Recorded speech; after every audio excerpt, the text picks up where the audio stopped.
Oh, lost you, buddy. Yeah.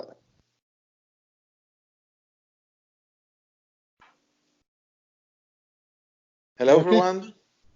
Hello, everyone. This is Raymond Dijkstra from Saor Alba NL, the YouTube channel for Netherlands for Scottish Independence. We're joined today by Cliff Purvis from Veterans for Scottish Independence. How you doing, mate? I'm doing fine. It's always nice to see you again. Yeah, nice to see you again. How did you feel about doing the show last week? It wasn't as terrifying as I thought it was going to be. Well, you know, you did it once now, and now you're gonna be on. You're gonna be one of the regulars now. I think. Look, if you want me on, Oh, definitely, I've no mate. problems. Definitely, Yeah, you did great, mate. Well, like we discussed, the first question I want to ask you is, according to you, what is the is it important to have international support for Scottish independence? How important is it really? It's absolutely massive that we get international recognition for what we're trying to achieve and the support from people in the countries. You know, if Scottish independence is worth anything at all, then it has to be on a worldwide stage. Yeah. We are, as has been mentioned by others, we are incredibly hamstrung in Scotland with the control of the media by the establishment. Yeah. So we need as many friendly voices throughout the world as possible to get our message out. Yeah. And to make sure that the message that gets out is the happy, progressive, socially just message that is the true independence movement, and not the one as portrayed by the cabal press and on the Ministry for Propaganda, formerly known as the BBC. Definitely, because like for instance, I've been to a lot of events and accumulated for me last year in Edinburgh, where 190,000 people marched and joined us for a great rally, and there was no incident whatsoever. There's no other organization within the union, at least, that can say that. And still, the Scots are portrayed in the mainstream media as being kind of like a hooligan kind of thing, like they're aggressive. They are not, and that's why it is so important for me to show my support for Scottish independence, to show people that it's never has been the case like that. Absolutely. We actually, just to correct you there, we actually did have one guy who apologised later, who got a little bit wound up with the counter demonstration and tried to grab a flag, one of the union flags, and he was grabbed by the police. I believe he was not charged. He was just held. Was that? And that actually happened. I know it happened. He was a veteran. When was that? Oh, that was towards the end of things. That was towards the end of the march. Yeah, which one? The Edinburgh one. Oh. Yeah, the Edinburgh march. But yeah, that was a combination of things. But again, he was not charged. No. Yeah, and as soon as that's something like that needs to happen. No, it does not need to happen, and he has apologised for that. Yeah, well, that's good. Yeah, that's good. Yeah, yeah, absolutely. And you know, mistakes. We all make mistakes in life. Oh, definitely. Yeah. So yeah, no, it is. Through one thing or another, I wouldn't put myself in a situation where I think there was going to be violence or trouble. You know, none of us would. You know, not let's reword that, I suppose. No sane thinking person would. No, exactly. Yeah, exactly. We certainly do not go out to instigate any trouble. We do not go out to, tooled up, ready to roll for the type of stuff for trouble. You know, we go out to have a happy time. And some of the comments that was coming over the weekend there, because of a certain gathering on Freedom Square, People were asking, where's their smiling faces? Where's the children? Where's the dogs? And all this type of thing. And it shows you the polar opposites between what the grassroots movement for independence in Scotland is about, and a potential grassroots thing for the union. And I certainly know where I want to be. Yeah, exactly. Another thing, could you move a little bit to your left? Because there's the side of your head that, yeah, exactly, that's good. Another thing that we talked about during the show, actually, is that you are involved with Veterans for Scottish Independence, but you also served in Germany a while back. Oh, yes, yeah. I did 24 years in the army, and part of that service, I was based in Germany, in Münster, in Westphalia, and then I changed jobs and I went up to Osnabrück. And whilst I was doing that, getting back to the UK, if you had a car, you'd be going in through Rotterdam. The terminal at Rotterdam, was it the Hull Rotterdam ferry? Mm-hmm. That one there. Yeah, so that was a huge eye-opener for me, being based in Germany. It was an absolute huge eye-opener to see how people can move on. Yeah. Yeah, and what they can do to a country when they turn it around. And I certainly loved my time in Germany. I really did. Yeah, the thing is, I've been to Germany a couple of times. Last year we spent our holidays in Berlin, and I have to tell you, the people there are friendly. It's a great place to visit, but it's just like what amazes me, for instance, in Berlin, the whole city was leveled during the war, and especially the last part of the war. Yes, that's absolutely right. Yep. And if you look at it, it was just completely rebuilt in the old way, the way it looked before. Yep. It's not like new building. Well, there are new buildings, of course, but it was the old city center was just completely rebuilt. Yeah. The way down by amazing. where the museums are. What's that? Down by where the museums are on the island. Yeah. I was across there a couple of years ago with my wife for a long weekend, and you can see the bullet strikes sort of at knee height, and then everything above that is brand new, is a rebuild, basically. Yeah, so absolutely. It's just amazing how they can, and they did it pretty quickly as well. Yeah. I think they did the old city center in about 10 years or something. But it would have been very, very quickly done. Yeah.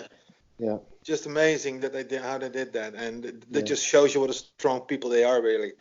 Absolutely. And your of course, your country, it's the Netherlands, had to do a rebuild as well. Which was done remarkably quickly as well.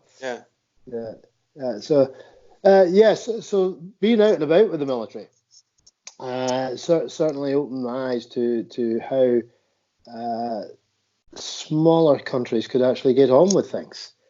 Definitely.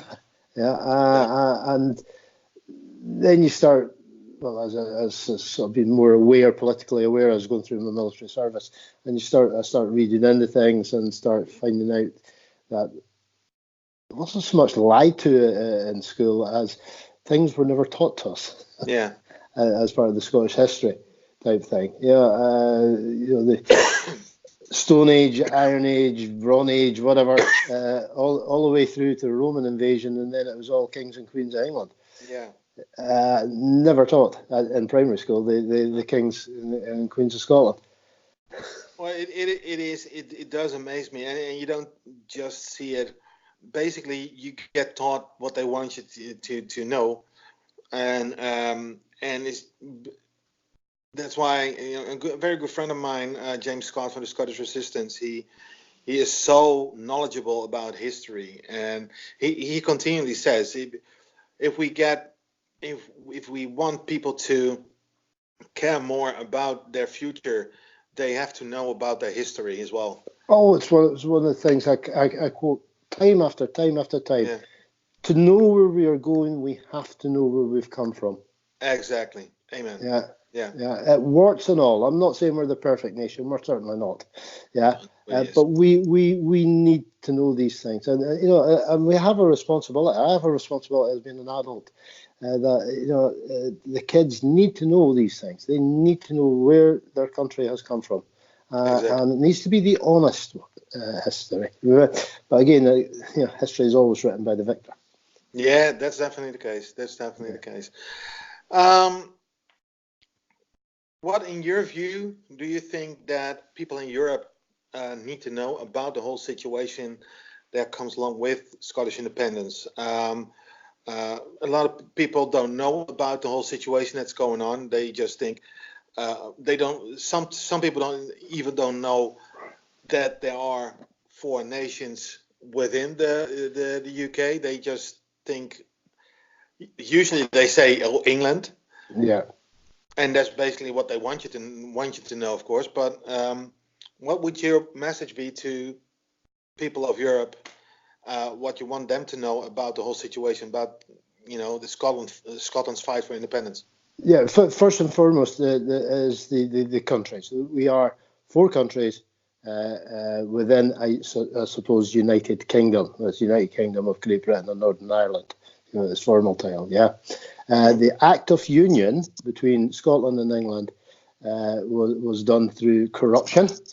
There was rioting on the streets of Edinburgh and Glasgow way back in the day, 1707, on the announcement of it, and it was done through the Lords. Remember, when we're talking about who it was voted for, it was those with the land and the titles voted for it. There was no such thing as emancipation in those days. No. All right. So it was born out of corruption to begin with. We were then, the Scottish peoples were then, for 312 years now, we have been told that we are an economic basket case. There's absolutely no way we could survive without the stewardship of the establishment from Westminster. We have been told we have absolutely zero resources, and we wouldn't have the capabilities to run our own country. All three of which are the big three that I really find annoying. Yeah. We are not an economic basket case. If the good people of Europe are looking towards looking at the financial side of things, could I ask them please not to read the GERS reports, the expenditure reports, right? Because all that shows is Scotland as it is now, i.e. part of the Union. Yeah. Yeah, and I think in the GERS report it shows that Scotland is paying five point something or other GDP on defence. Yeah, it's huge, the amount of money we're spending on defence.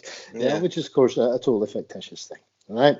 So for the finance things, do the research. Go on to the non-governmental based research programs, and they will give a tour reflection of what Scotland's worth is. We have got some incredibly canny minds running our country just now, from Holyrood, right? And I know come independence, there'll be a shift on who's actually running the country.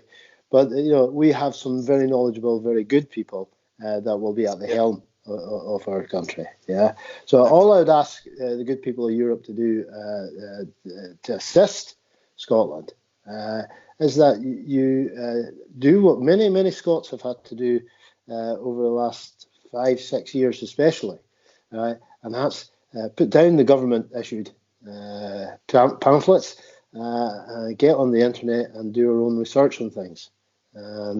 Westminster, the establishment, is now up against an incredibly politically astute set of voters in Scotland. Yeah. And they are really getting worried about it. All we need now is for our friends and colleagues over on the not just on the continent but throughout the world is to read up on these things as well. Definitely. And like you said, you see it growing now as well in Wales. Them having the marches as well. It's grown there as well. I mean, in my view, we're in the end game for the fight of Scottish independence, but we're also at the end game for the whole United Kingdom, I think. Yes. It's unattainable. It cannot be attained. Yeah. No, and that's not being a nasty. That's not in a nasty sense. No, The United no, Kingdom. no. That's countries just re-emerging, and in Yeah, Wales, and in the case of Wales, it's been a long, long time. exactly. Yeah, Exactly. a long, long time. Yeah. Exactly. Yeah. So their independence campaign is really picking up, and it's feeding off what we're doing up here. Yeah, and I'm sure they're getting lots of advice. Yeah, but yeah, we will obviously help each other out on that type of thing. Definitely. I would Definitely. imagine. Yeah. Yes. Well, Cliff, I want to thank you for the interview. Right. Like I said, like I told you, it's going to be a short interview. That's what all the interviews are. I don't want to have them longer than about 15 minutes or so. So I want to thank you for that, and to everybody watching, keep watching our interviews, keep watching all the posts that we put up, share everything that you want, and please subscribe to the channel, because once we reach 1,000 subscribers, the live feed option from a mobile device will be activated by YouTube, so that we can basically do live feeds from events as well. So that's if you want to help out with that, please do. Cliff, again, thank you, and hope to see No you problem. on one of the shows, and we'll see you in a couple of weeks. Absolutely. All right. Thank you, Thank you, mate. Raymond. Bye bye. Cheers.